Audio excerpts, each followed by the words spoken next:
अस्सलाम वालेकुम दोस्तों, मैं हूं मोहम्मद सलीम और आप देख रहे हैं टेक विद उर्दू की एक और न्यू वीडियो। दोस्तों आज की वीडियो है मस्कत ओमान के लाइट ड्राइविंग लाइसेंस के मतलब, जिसको आम ज़बान में छोटा लाइसेंस भी कहते हैं। इसके मतलब रॉयल ओमान पुलिस ने एक बड़ी अपडेट की है। अगर आप भी जानना चाहते हैं इस न्यू अपडेट के बारे में तो आप इस वीडियो को लास्ट तक देखना। दोस्तों ओमान ने अपने लाइट ड्राइविंग लाइसेंस में की है बहुत बड़ी तब्दीली। इससे अब हर कोई लाइसेंस ले सकेगा बड़ी आसानी के साथ। दोस्तों रॉयल ओमान पुलिस ट्रैफिक के डायरेक्टर मोहम्मद बिन अल अजदार अल रोज़ ने अपने एक बयान में बताया है कि अब ओमान में रहने वाला हर शख्स, चाहे वो खारजी हो या ओमानी, वो अब लाइसेंस बनाने के वक्त कौन सी गाड़ी में अपनी तालीम मुकम्मल करेगा वो अब खुद चूज़ कर सकता है। इससे पहले ये हक सिर्फ औरतों को ही हासिल था। चाहें तो वो अपने लिए मैनुअल ट्रांसमिशन गाड़ी चूज़ करें या ऑटो ट्रांसमिशन, लेकिन अब ये सिलेक्शन मर्द भी कर पाएंगे।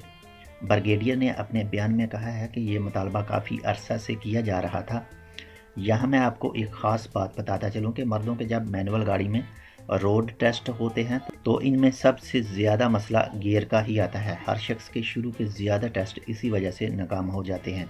वो सही तरह से गियर, क्लच और रेस का सही तरह से बैलेंस नहीं कर पाते और फेल हो जाते हैं। लेकिन अब ऐसा नहीं होगा और ना ही पहले जितना लाइसेंस के ऊपर खर्चा आएगा।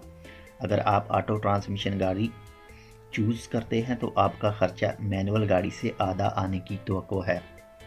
और दोस्तों ये नया कानून लागू होगा सन 2019 के पहले महीने से। दोस्तों अगर आप ओमान में रहते हैं और आप जानना चाहते हैं ओमान के बारे में मालूमात तो आप ये चैनल ज़रूर सब्सक्राइब कर लें। इसमें मिलेगी आपको ओमान कानून के बारे में मालूमात, बैंक मस्कत के मतलब। इसके अलावा आप खुद हमारे चैनल का विजिट करके देख लेना, इसमें आपको काफ़ी मालूमाती वीडियो मिल जाएंगी। तो दोस्तों आज के लिए बस इतना ही। हम मिलेंगे आपसे किसी ऐसी ही दूसरी मालूमाती वीडियो के साथ। तब तक आप अपना बहुत सारा ख्याल रखिएगा। अल्लाह हाफिज़।